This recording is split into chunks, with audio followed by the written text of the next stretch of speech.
வணக்கம் viewers, welcome back. So நம்ம இன்றைக்கி பார்க்க போகிறது வந்து ஒரு பெரிய விமர்சனங்க. சரியா, போக்கோ F7 ஒரு நண்பர் வந்து S22+இருந்து, அதாவது S22+ யூசர் ஒருத்தர் வந்து போக்கோ F7ல் லேண்ட் ஆகிருக்காரு. அவருக்கு அது எப்படி இருக்குது அப்படின்ற மாதிரியான ஒரு ஃபுல் டைம் ஒரு பெரிய விமர்சனம் பயங்கரமாக இருந்தது. எவ்வளோ நேரம் செலவு பண்ணி முதல்ல இதை டைப் பண்ணார் அப்படின்னு தான் கேட்க தோணுச்சு. ஏன்னா அவ்வளோ டீட்டெயில்ஸ் அண்ட் டேட்டாஸ் கொடுத்துருந்தாரு. அதாவது அவரோட ரெஃபரன்ஸ் அண்ட் கான்டெக்ட்லேருந்து நம்ம இதை பார்த்தோம்னா நல்லாவே நமக்கு புரியும். ப்ளஸ் ஒரு விஷயத்தை நான் இங்கேயே கிளாரிஃபை பண்ணுறேன். முன்னெல்லாம் ஒரு சில ஸ்கேம் நடக்கும். என்னென்னா, என்ன சேனல் நேமோ ஹேண்டிலோ அதுக்கு நிகரான ஒரு நேமை வச்சு ஏமாற்றுவாங்க. எப்படின்னா, இப்போ எக்ஸாம்பிளுக்கு வந்து @சிவபரணி அப்படிங்கிறது நம்ம சேனல் வைங்களேன். @சிவபரணி1 அப்படின்னு கூட ஒருத்தர் ஆரம்பிச்சுட்டு என்ன பண்ணலாம்னா, நம்ம டக்குன்னு அதை பார்க்க மாட்டோம். ஏன்னா என் நேம் முடிகிற இடத்துல NIன்னு முடியும். அது பக்கத்தில் ஒரு 1 இருந்ததுன்னா நீங்கள் கவனிக்க மாட்டீங்க. இந்த மாதிரி நான் கிவ்அவே வச்சுருக்கேன், இந்த லிங்க்கை கிளிக் பண்ணி உங்களோட டேட்டாஸ்லாம் என்ட்ரு பண்ணுங்கள், நான் உங்களுக்கு வந்து இந்த டிவைஸ் அனுப்ப வாய்ப்பு இருக்குன்னு சொல்லி நம்மளை ஸ்கேம் பண்ண வாய்ப்பு இருக்குது. அதை இந்த இடத்துல சொல்லணும்னு நினச்சேன். ஏன்னா நாகேந்திரன் அப்படிங்கிற நண்பர் வந்து எப்பயுமே நமக்கு ரொம்ப காலமாக நம்ம ஃபாலோ பண்ணிகிட்டு இருக்காரு. நம்ம கம்யூனிட்டி மெம்பர் தான். ஸோ அப்படி இருக்கும்போது அவர் வந்து விளையாட்டாக ஒரு விஷயம் போட்டிருந்தாரு. எனக்கு என்ன தோணுச்சுன்னா, இப்போ அதுக்கு ஒரு கிளாரிஃபிகேஷன் மாதிரி சொல்லிட்டா நல்லதுன்னு தோணுச்சு. ஏன்னா அவர் என்ன போட்டாருன்னா, சிவா ப்ரோ இந்த ஃபோன் கிவ்அவே தானே இந்த மாதிரி, புரியுதா, வெயிட்டிங் ஃபார் த கிவ்அவே டீட்டெயில்னு. ஏன்னா இப்போ ஒரு இந்த மாதிரி ஜாலியாக போட்ட இந்த டேட்டா ஒரு சிலர் படிச்சுட்டு அப்போ நிஜமாவே நான் ஏதோ ஒரு வீடியோவில் கிவ்அவே இனிஷியேட் பண்ணியிருப்பேனோன்னு நினைக்கலாம். அப்புறம் இந்த மாதிரி ஏதாவது ஒரு சில கமெண்ட் வந்து மேனிப்புலேட் பண்ணி வந்து, யாரை சொல்கிறேன்னா, என்னோட ஹேண்டில் மாதிரியே என் ப்ரொஃபைல் பிக்சர் வச்சு வந்து உங்கள் டேட்டாவை வாங்கி உங்களை ஏதோ ஒரு வகையில் உங்களை ஏமாற்றிட்டாங்கன்னா, இப்போ டெலிகிராமுக்கு போகிறீங்க, இப்போது அதில் ஒரு லிங்க் வருது, அதை கிளிக் பண்ணி நீங்கள் டெலிகிராம் போகிறீங்க. டெலிகிராம்லேயும் என் பேர் மாதிரியே வச்சு கூட வரலாம். வந்துட்டு அந்த இடத்துல என்ன சொல்லுவாங்கன்னா, இந்த கிவ்அவேல பார்ட்டிசிபேட் பண்ணணும்னா, எக்ஸாம்பிளுக்கு சொல்லணும்னா ஒரு Flip 7 அப்படின்னு சொல்லிட்டு ₹500 முன்பணம் செலுத்துனீங்கன்னா போதும், லாட்ரி சீட் வாங்குற மாதிரி முன்பணம் செலுத்துனீங்கன்னா உங்களுக்கு வந்து விழுந்துருச்சு அப்படின்னும் போது உங்களுக்கு நான் எல்லாத்தையும், இல்லாட்டி இது உறுதிப்படுத்துறதுக்காக தான் இந்த ₹500 அப்படின்லாம் சொல்லி ஏமாற்றலாம். கொடுக்க போகிறதே அவன் கொடுக்கறதுக்கு நம்மகிட்ட உறுதிப்படுத்துறதுக்கு ₹500. ஸோ இப்படிலாம் ஸ்கேம் பண்ணுவாங்க. ஸோ அதை வந்து கிளாரிஃபை பண்ணணும்னு நினச்சேன். ஏன்னா கண்டிப்பாக கிவ்அவே அப்படிங்கிற ஒரு விஷயம் வந்து நம்மளதில் இருக்காது ப்ரோ. ஏன் ப்ரோ அப்படின்னு நீங்கள் கேட்கலாம். நம்மளதில் அது எப்பயுமே இருக்காது. அது வேணாம், அது வேணவே வேணாம். அது சுற்றி நிறைய பிரச்சனைகள் தான் மட்டுமே வரும். அதில் ஒரு கிளாரிட்டி யாருக்குமே வராது. ஏன்னா கிவ்அவே சுற்றி ஏகப்பட்ட பிரச்சனை இதுக்கு முன்னாடியே நிறைய சேனல்ஸில் வந்துருச்சு. ப்ளஸ் கிவ்அவேனால வரக்கூடிய க்ரௌட் வந்து பார்த்தீங்கன்னா உங்களுக்கு ஒரு ஜென்யூனான கம்யூனிட்டியை உருவாக்குறதுக்கு ஹெல்ப் பண்ணாது. ஸோ அதனால தான் கிவ்அவே எப்பயுமே நம்ம பண்ணுறதே கிடையாது, அண்ட் பண்ணவும் மாட்டேன். வேணும்னா நம்ம என்ன பண்ண முடியும்னா, ஒரு நல்ல ஸ்பான்சர் நமக்கு கிடைக்கிறாங்கன்னு வைங்களேன், ஒரு மீட்டப் வைக்கலான்னு இருக்கும். ஸோ அந்த மீட்டப்புக்கு ஒரு நல்ல ஸ்பான்சர் கிடைச்சாங்கன்னா, அந்த ஸ்பான்சர் வந்து கிஃப்ட் கொடுத்தாங்கன்னா நான் ரொம்ப சந்தோஷப்படுவேன். இப்போ வரக்கூடிய நண்பர்கள், இப்போ நீங்களாம் வரீங்க, வரும்போது ஒரு 50 பேர் வரீங்கன்னா அவங்க 50 பேருக்கும் ஏதாவது ஒரு கிஃப்ட் கொடுத்தாங்கன்னா we will be very happy. இதுதான் வந்து கைண்ட் ஆஃப் கிவ்அவேவாக இருக்கலாமே தவிர, பர்சனலாக மீட் பண்ணி கையில் கொடுக்குறது தான் கிவ்அவே தவிர, மற்றபடி இந்த கமெண்ட் போடு, என்னை ட்விட்டரில் ஃபாலோ பண்ணி, இன்ஸ்டாகிராமில் ஃபாலோ பண்ணி, என்னை பற்றி ஏதாவது கூவு இப்படிலாம் சொல்லிவிட்டு அதில் வந்து ஷார்ட் லிஸ்ட் பண்ணுறேன்னு சொல்லி அதில் யாரோ ஒருத்தருக்கு வந்து கொடுக்கறதுல வந்து நியாயம் இல்லை அப்படின்னு தான் எனக்கு தோணுது. That's ethically wrong. Moral values இல்லை. ரைட்டுங்க, ஓகே. ஸோ ஏன்னா இதை நான் எக்ஸ்பிளைனும் பண்ண முடியும். இந்த வீடியோ ஃபுல்லாகவே நான் இதையே கூட எக்ஸ்பிளைன் பண்ண முடியும். ஏன்னா நல்லா யோசிச்சு பாருங்க, யாரோ 1-2 பேருக்கு கிடைக்க போகிற அந்த ஃபோனுக்காக பாவம் ஆயிரக்கணக்கான யங்ஸ்டர்ஸ் வந்து உட்காந்து இவங்களை பற்றி கூவிக்கிட்டு இருப்பாங்க. பட் என்ன யூஸ் இவங்களை பற்றி? ஸோ ஒரு மாய உலகத்தை நான் உருவாக்க முடியுமே தவிர, நிஜமாவே எனக்கான ஒரு நேர்மையான ஒரு இமேஜ் இருக்கும் பார்த்தீங்களா, அது உருவே ஆகாது. ஒரு பில்டப் கிடைக்கும், அதான் பில்டப் விடுறோமோ பீலா விடுறோமோ, உலகம் நம்மளை ஒத்து பார்க்கணும், இந்த மனநிலைக்குள்ளே நிறைய பேர் போயிட்டாங்க. நீங்களே பார்த்துருப்பீங்க எவ்வளோ பேர் இந்த மனநிலையில் இருக்காங்கன்னு சொல்லி. எப்படின்னா இன்ஃப்ளூயன்சர் அப்படிங்கிற ஒரு ஃபேக்டுக்குள்ளே வரும்போது நம்ம வந்து ரொம்பவே எல்லா இடத்துலையுமே நம்மளை பற்றி எல்லாரும் பேசணும்னு மாதிரியான ஒரு மாயை அதுக்குள்ளே வந்து எல்லாரும் போகிறதுக்கான பாசிபிலிட்டி அதிகம். ஸோ அதுக்குள்ளே நாம் போகிறதுக்காக யாரோ ஒருத்தரோட டைம் எல்லாம் நம்ம வேஸ்ட் பண்ணுறது தப்புன்னு தோணுது, வேறு எதுவும் கிடையாது. ரைட்டா, ஓகே. ஸோ அப்படி இருக்கும்போது சதீஷ் அப்படிங்கிற ஒரு நண்பர் வந்து கேம் பல்ஸ் அப்படிங்கிற ஐடி, ஸோ அவர் வந்து போக்கோ F7க்கு இவ்வளோ பெரிய எக்ஸ்ப்ளனேஷன் கொடுப்பாருன்னு எதிர்பார்க்கவே இல்லை. ஸோ அகைன் அந்த கான்டெக்ட் என்னென்னா, S22+இருந்து ஒரு போக்கோ F7 வராரு அப்படிங்கிறது தான். சரி, கருத்து 1/2 அப்படின்னு போட்டிருந்தாரு. மனுஷன் வேற லெவல் அப்படின்னு நான் தெரிஞ்சுக்கிட்டேன். ஸோ இதில் என்னென்னா, நான் S22ல் இருந்து போக்கோ F7 512 கருப்பு கலருக்கு மாறின கதையும் காரணமும் சொல்லணும்னு நினைக்கிறேன் அப்படின்னு சொல்லியிருக்காரு.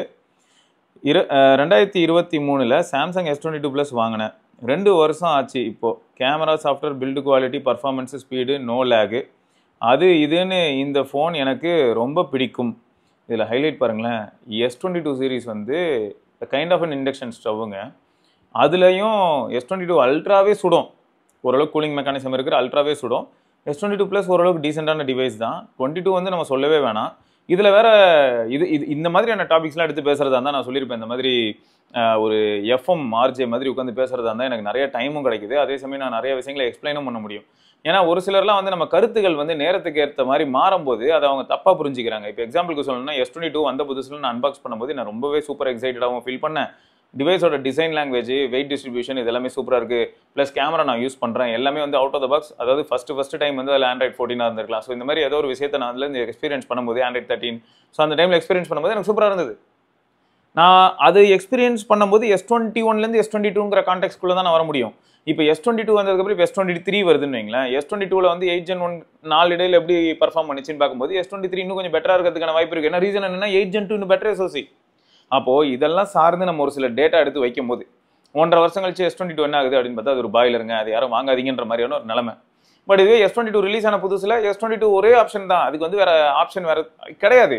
வேற ஆப்ஷன் எதுவும் கிடையாதுன்னு எப்படி சொல்கிறேன், சாம்சங்லேயே கிடையாது. இப்போ S23ங்கிற ஃபோன் வந்ததுக்கு அப்புறமா S22 கன்சிடர் பண்ணணுமா அப்படிங்கிற கேள்வி ஏன் வருது அப்படின்னா, அப்போ S22 ஒர்த்தா இல்லையாங்கிறதையும் நான் வந்து இன்னைக்கு டேட்டுக்கு அது எப்படி இருக்குங்கிறத பேஸ் பண்ணி தான் சொல்ல முடியும்.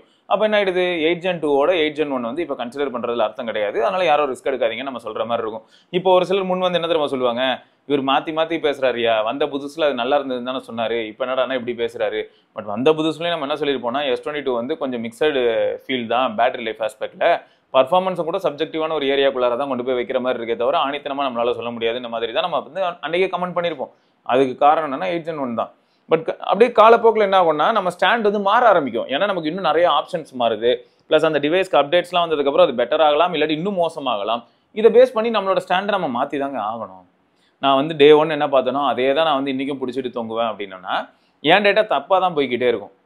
ஸோ நம்ம தெரிஞ்சுக்கிறதுக்கு ஏற்ற மாதிரி நம்மளோட ஸ்டாண்டை நம்ம மாற்றுறது அவசியம். நான் தெரிஞ்சுக்கிறதுக்கு ஏற்ற மாதிரி மாத்திரனால தான் உங்ககிட்ட வந்து முடிஞ்ச அளவுக்கு கொஞ்சம் லேட்டஸ்ட் டேட்டா கொண்டு வந்து சேர்க்க முடியுமே தவிர, அப்படி இல்லைனா வந்து லேட்டஸ்ட் டேட்டா கொண்டு வந்து சேர்க்க முடியாது. நான் ஃபஸ்ட்டு யூஸ் பண்ணும்போது அப்படின்றதுலேயே இருக்க வேண்டியதாக இருக்கும். அதுக்கப்புறம் அது இப்போ எப்படி இருக்குங்கிறது எனக்கு தெரியாது. அதனால தான் நான் உங்ககிட்ட பல தடவை ஹெல்ப் கேட்டுக்கிட்டு இருக்கேன். ஸோ அப்படி தான் இன்னை வரைக்கும் இந்த வீடியோஸ்லாம் போயிட்டுருக்கு. யூசர் ஃபீட்பேக் அப்படிங்கிறது எதனால் வந்தது அப்படின்னு பார்த்தீங்கன்னா, யூசர் ஃபீட்பேக் தான் இன்னும் ஜென்யூனாக இருக்கும். ப்ளஸ் ஒரு இன்ஃப்ளூயன்சரோ, ஒரு ரிவ்யூவரோ, எந்தூசியாஸ்டோ என்ன வார்த்தைகள் போட்டாலும் கூட அந்த ஒரு எந்தூசியாஸ்டுக்கு வந்து ஒரு 10 பிராண்ட்லேருந்து ஃபோன் வரும் பட்சத்தில், இல்லாட்டி வந்து இவங்களே வந்து 10 ஃபோனை வந்து எக்ஸ்ப்ளோர் பண்ணணும்னு நினச்சாங்கன்னா 10 மாதத்தில் 10 ஃபோன்னு சொன்னாலே கூட நிறைய டேட்டாவை நம்மளால் கண்டுபிடிக்க முடியாமல் போகிறதுக்கான வாய்ப்புகள் அதிகம். இப்போ போக்கோ X7 Pro வந்த புதுசில் நான் காசு போட்டு வாங்கிடுறேன்னு வைங்களேன், ஒரு யூஸராக நான் வாங்கிடுறேன்னு வைங்களேன். வாங்கின X7 Pro நான் எப்படி ரிப்போர்ட் பண்ணியிருப்பேன் அப்படின்னு பார்த்தீங்கன்னா, ஒரு 2 வாரத்துக்குள்ளே நான் அதை வந்து அதோட வீடியோஸ் எல்லாத்தையுமே முடிச்சுட்டு, gaming video, tips and tricks எல்லா வீடியோவையும் நான் முடிச்சுட்டு நான் அதை சேல் பண்ணணும். நான் போட்டு வாங்கின காசு ப்ளஸ் இப்போ அதை நான் விற்கும் போது எனக்கு ஒரு 3000 4000 கம்மியாகலாம் இல்லையா, அந்த 4000 வந்து எனக்கு வீடியோ வழியாக வரணுன்றதுக்காகவே மல்டிபிள் வீடியோஸ் எடுத்து நம்ம தள்ளுற மாதிரி இருக்கும். ஸோ இதுக்கும் வந்து மாற்று கருத்துக்கள் வந்து முன்வைக்கிறதுக்கான வாய்ப்புகள் அதிகம் இல்லையா. மக்கள் வந்து என்ன சொல்லுவாங்கன்னா, ஆமாடா அந்த ஒரே ஃபோனை வச்சுக்கிட்டு உருட்டு வாண்டா அப்படின்னு சொல்லுவாங்க. ஏன்னா வாங்கினவனுக்கு தான் தெரியும் அதுக்கு பின்னாடி இருக்கக்கூடிய கஷ்டம். அதை வாங்குறதுக்கே கஷ்டப்பட்டிருப்போம், இல்லாட்டி அதே வந்து கிரெடிட் கார்டு போட்டு வாங்கியிருப்பாங்க. இப்போ அதுக்கு உட்காந்து நம்ம பேமெண்ட் பண்ணணும், இல்லாட்டி அதை க்ளோஸ் பண்ணி வேற ஒரு டிவைஸ் வாங்கணும். ஸோ அந்த மாதிரி நிறைய சப்ஜெக்டிவான ஃபேக்டர்ஸ் இருக்கும். இதுக்கு பின்னாடி வந்து ஒரு சில லாஸும் இருக்கும். ஸோ அதை மேட்ச் பண்ணுறதுக்காக தான் என்ன பண்ணுவாங்கன்னா, ஒவ்வொரு கிரியேட்டரும் அந்த ஒரு ஃபோனையே கட்டிட்டு அழ வேண்டியதாக ஆகிடும். இந்த மாதிரி நம்மளும் பண்ணியிருக்கோங்க. நத்திங் ஃபோன் 1, Pixel 6 எல்லாம் போய் பாருங்க. அன்றைக்கெலாம் வந்து நிறைய பேர் ட்ரோல் பண்ணாங்க. நம்ம வாங்கி வீடியோ போட்டோம். அந்த டைமில் வாங்கி வீடியோ போடும்போது ரொம்ப சேலஞ்சஸ் இன்னும் அதிகம். அதனால தான் நான் உங்ககிட்டே சரண்டர் ஆகிடுறேன்ப்பா, நீங்களே வந்து யூசர் ஃபீட்பேக்குங்கிறத கொடுங்க. அது மட்டும் இல்லாமல் நான் வாங்கின ஃபோனை நான் சீக்கிரமே வித்துடுறேன். இப்போ போக்கோ X1 Pro நான் வந்து ஒரு எக்ஸாம்பிளாக கொண்டு வந்தேன். 8400 அல்ட்ரா அப்படிங்கிறது வந்து பயங்கரமான ப்ராசஸர் தான். 8400 வந்த புதுசில் நெட்வொர்க் இஷ்யூலேருந்து பேட்டரி இஷ்யூ வரைக்கும் எல்லாத்தையுமே நம்ம ஃபேஸ் பண்ண மாதிரி இருந்தது. ஆனால் காலப்போக்கில் என்னாச்சு, அடுத்தடுத்து வந்த அப்டேட்டில் இப்போ எல்லாருமே போக்கோ X1 Pro ஒரு நல்ல ஃபோன்னு சொல்கிறாங்க. அப்போ என்ன ஆகிடும், நான் வந்து என் டே 1 டேட்டாவோட இன்னை வரைக்கும் பேசிட்டு இருந்தேன்னு வைங்களேன், நான் தப்பான இன்ஃபர்மேஷன் தான் உங்கள் எல்லாருக்கிட்டே பரப்பிக்கிட்டு இருப்பேன். இப்போ வந்து அந்த ஃபோன் 20,000 கிடைக்கும் போது என்ன சொல்லுவேன்னா, அது நல்லா இருக்காதுங்க, வீட்டுக்குள்ளெல்லாம் போயிட்டா நெட்வொர்க்கே கிடைக்காதுங்க அப்படின்னு நான் சொல்லுவேன். எதனால அப்படின்னா, ஃபஸ்ட்டு எனக்கு கிடைச்ச டேட்டா அதை மட்டுமே நான் வருஷம் பூரா பேசிட்டு இருந்தேன் வைங்களேன். அடுத்த 3 வருஷத்துக்கு நான் அதே பேசிட்டு இருந்தேன்னா நிஜமாவே போக்கோ X7 Pro இப்போ நல்லா ஆகி அதை வந்து நல்ல ரேட்லையும் கிடைக்கும் போது நானே தடுத்திருப்பேன். நல்ல ஃபோனை வாங்க விடாமல் நான் பண்ணியிருப்பேன். எதுக்கு இந்த பிரச்சனை? அதனால தான் லைவ் டேட்டா நம்ம எப்பயுமே பார்க்குறோம். ஸோ அந்த மாதிரி தான் இப்போ நம்ம நண்பர்கள் நிறைய பேர் இந்த மாதிரி டேட்டாஸ்லாம் நமக்கு கொடுக்குறாங்க. அதை தான் நான் எடுத்து படிக்கிறேன். உண்மையை சொன்னால் நான் எடுத்து படிக்கிறேன். ப்ளஸ் என்னோட அனுபவம் வித் தட் பர்டிகுலர் டிவைஸ், அந்த டிவைஸை யூஸ் பண்ணும்போது எனக்கு எப்படி இருந்தது, என்கிட்ட அது எப்படி செயல்பட்டுச்சு, ஸோ அது வந்து நான் கான்டாக்ட்ஸில் அப்படியே செட் பண்ணி என்னால் பார்க்க முடியும். ஒரு சில ஃபோன்ஸ் நான் யூஸ் பண்ணதே இல்லை அப்படின்னா நீங்கள் சொல்கிற டேட்டாவை தான் நான் அப்படியே கவனிக்கிற மாதிரி இருக்கும். அப்படியே கூர்ந்து கவனிச்சோன்னா ஓகே எப்படியா ரைட்டு அப்படி இருக்க மாதிரி இருக்கும். இதில் அடுத்து என்ன வந்துருமா, அந்த டிவைஸை பற்றின ஒரு வீடியோ போட்டதுக்கப்புறம் அதுக்கு கீழே இருக்க கமெண்ட்ஸில் அதே டிவைஸ் யூஸ் பண்ணக்கூடிய மற்ற நண்பர்களும் என்ன பண்ணுவாங்கன்னா அவங்களோட பதிவுகள் பண்ணுவாங்க. அதாவது அவங்க கமெண்ட்ஸ் எல்லாம் அங்கே பப்ளிஷ் பண்ணுவாங்க. அப்போ என்ன ஆகிடும், அதில் வந்து இன்னும் கொஞ்சம் ஒரு சில மாற்று கருத்துக்கள். எப்படின்னா இப்போ இவர் வந்து சப்போஸ் கேமர் கிடையாது அப்படின்னா, இன்னொருத்தர் வந்து பார்த்தீங்கன்னா கேமராக இருந்தாருன்னா அவரோட டேட்டா வேறு மாதிரி இருக்கும். ஸோ இப்போ இந்த எல்லா டேட்டாவையும் நான் வந்து கலெக்ட் பண்ணலாம். கலெக்ட் பண்ணி நான் ஒரு கன்க்ளூஷனுக்கு வரலாம். பட் இந்த கன்க்ளூஷனும் அகைன் வேரி ஆகிட்டே இருக்கும்.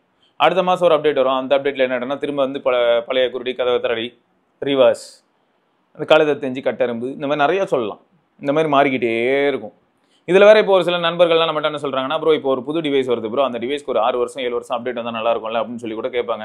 நான் அவங்ககிட்டலாம் சொல்கிறது என்னென்ன, எனக்கும் சந்தோஷம் தான் ப்ரோ 6-7 வருஷம் அப்டேட் கொடுக்குறதுலாம். ஏன்னா நான் அப்படி தான் ப்ரோ நானும் நினச்சேன். பட் இப்போலாம் 2 வருஷம் அப்டேட்டுக்கு அப்புறமே ஃபோன் தலைகீழ மாறிடுது. எல்லாருக்குமே மனசு ரொம்ப வலிக்குது.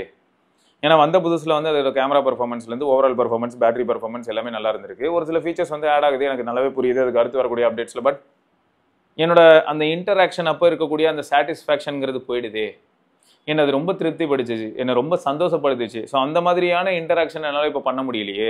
சீக்கிரமே ஹீட் ஆகுது, சீக்கிரமே பேட்டரி ட்ரெயின் ஆகுது, சீக்கிரமே நெட்வொர்க்கு பஞ்சாயத்து வருது. ஸோ இவ்வளோ பிரச்சனைகளும் ஒரு 1.5 வருஷத்தில் ரெண்டு அப்டேட்டில் முடிஞ்சு போயிருது.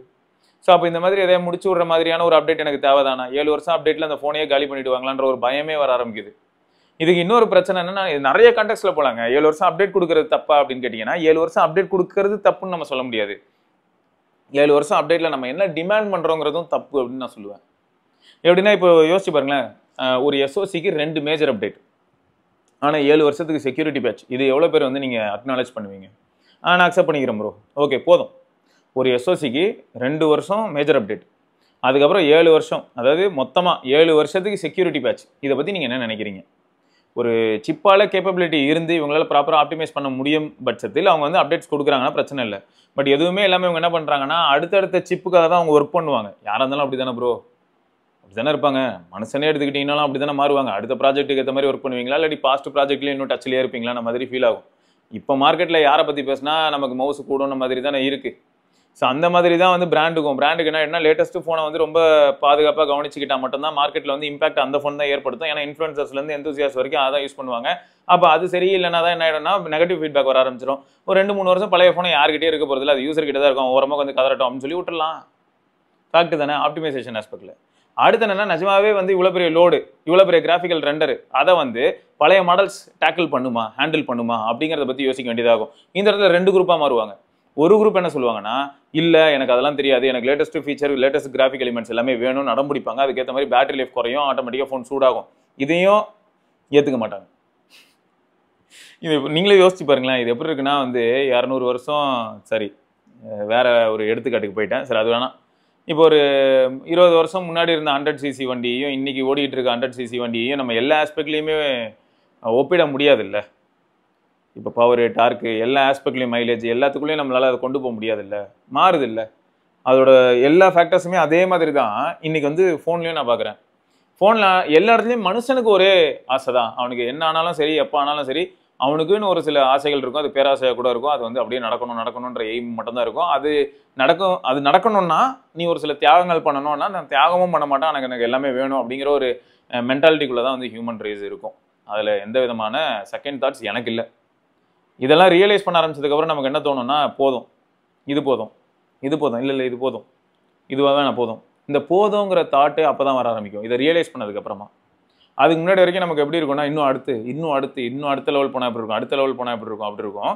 இதில் வந்து சில இடங்களில் வந்து நம்ம தப்பு சொல்ல முடியாது. இப்போ எக்ஸாம்பிளுக்கு சொன்னோன்னா, உங்களோட என்டியூரன்ஸ், ஸ்டாமினா அது இன்க்ரீஸ் ஆகுது, வருஷம் இன்க்ரீஸ் ஆகுது, மந்த்லி உங்களோட எஃபோர்ட்ஸ், நீங்கள் போடுற எஃபோர்ட்ஸ்னால இன்க்ரீஸ் ஆகுதுன்னா அதை நான் போதும்னு சொல்கிறதுக்கு இங்கே எதுவும் இல்லை.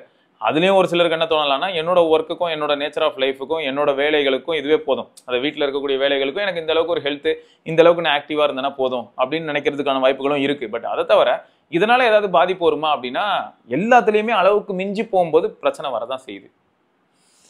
ரைட்டு. ஸோ ஆக மொத்தம் வந்து இந்த வீடியோ எப்படி போயிருச்சு அப்படின்னு பார்த்தா, எப்படி போயிருச்சு, கிவ்அவே அப்படிங்கிற ஒரு விஷயம் வந்து நம்ம இதில் வாய்ப்பு இல்லை. அடுத்து என்னென்னா, யூசர் ரிவ்யூங்கிறது என்றைக்குமே நம்மளோட முக்கியமான முதுகெலும்பாக இருக்க போகுது, நம்ம கம்யூனிட்டியோட முக்கியமான முதுகெலும்பாக அது இருக்க போகுது. ஸோ இதை சார்ந்தே இந்த வீடியோ போயிடுச்சுங்கிறத நினைக்கும் போது எனக்கு தெரில, இது எப்படி சொல்கிறதுன்னு எனக்கு தெரில.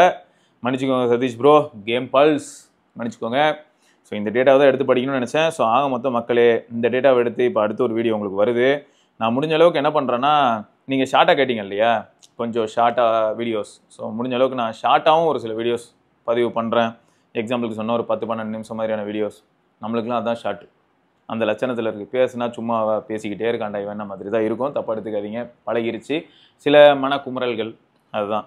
சரி, இந்த அப்டேட் பற்றி நீங்கள் என்ன நினைக்கிறீங்கன்னு சொல்லுங்கள். நல்லபடியாக ஆப்டிமைஸ்டாக அப்டேட்ஸ் கொடுத்தாங்கன்னா சந்தோஷம் தான். பட் சில சமயங்கள் என்ன ஆகுனா, என்னதான் ஆப்டிமைஸ் பண்ண ட்ரை பண்ணாலும் அந்த பழைய ஹார்ட்வேரில் இந்த புது ஃபீச்சர்ஸ்லாம் ஒர்க் ஆகணும்னு நினைக்கும் போது அந்த பழைய ஹார்ட்வேரை ரொம்பவே வந்து வேலை வாங்குற மாதிரி மாறிச்சுன்னா ஃபோன் ஹீட் ஆகும், பேட்டரி லைஃப் அடி வாங்கும்.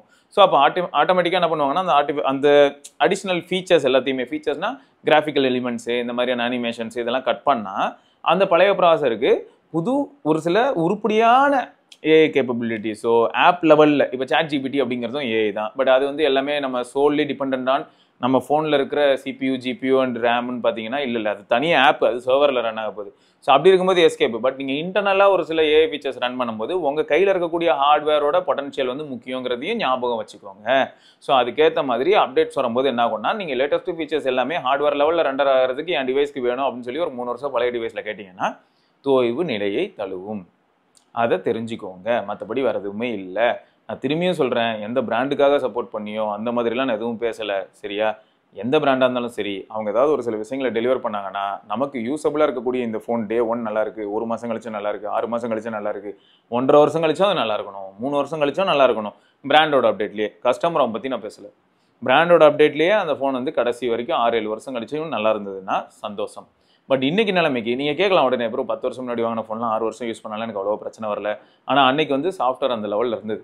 இன்றைக்கி எப்படி போயிட்டு இருக்கு அப்படின்னா, நான் சொல்கிறது வந்து ஆப்ரேட்டிங் சிஸ்டம் அன்றைக்கி இருந்த லோடு வேறு, இன்றைக்கி இருக்கிற ஆப்ரேட்டிங் சிஸ்டம்லாம் வேறு மாதிரி இருக்குது. அதிகமான லோடு போய்கிட்டு இருக்குது, அதிகமான கிராஃபிக் டேட்டா ஒரு இன்டராக்ஷனுக்குமே ரெண்டர் ஆகுது. ஸோ அதனால தான் வந்து இவ்வளோ பிரச்சனை வரதை நம்மளால் ஃபீல் பண்ண முடியுது. ஸோ மினிமலாக ஒரு சில விஷயங்களை பண்ணி சந்தோஷப்பட்டுக்கிட்டு இருந்த மனுஷன் வந்து மினிமலாக எந்த விஷயமும் எனக்கு வேணாம், எனக்கு எதுவாக இருந்தாலுமே வந்து ரொம்ப ஆடம்பரமாக இருக்கணும் மாதிரியான ஒரு உலகத்துக்குள்ளே நம்ம போயிட்டோம். ஃபோனில் இன்ட்ராக்ட் பண்ணும்போதும் அப்படி தான் இருக்குது. ரைட்டுங்க, கொஞ்சம் ஓவராக பேசியிருந்தேன்னா நம்ம மன்னிச்சுக்கோங்க. இதை தொடர்ந்து நம்ம இன்னொரு பதிவில் சந்திப்போம். வரைக்கும் சிவபரணி. கண்டிப்பாக அந்த பதிவில் நான் வேறு எதை பற்றியும் பேச மாட்டேன். நேராகவே நம்ம சதீஷ் ப்ரோவோட கமெண்ட்டை படிக்க ஆரம்பிச்சிடுறேன். சாரிப்பா, பார்த்துக்கலாம், பை. வண்டியை விடாமல் நாள் கணக்காக சுற்றிக்கிட்டு இருக்கேன். மறக்காம சர்ப்ரைஸ் பண்ணுங்க. தேங்க்யூ. என்ன ராமலிங்கம் ஆலைய பார்க்க முடியல, எப்படி இருக்க? நல்லா இருக்கேன், நீ எப்படி இருக்க? நல்லா இருக்கானப்பா. மத்தவன் பேச்ச கேட்காதே, பெத்தவன் பேச்ச கேளு. யதோ யதோ கவசாக்கி, அதோ அதோ மிட்சுபிஷி, சௌபாக்கியா.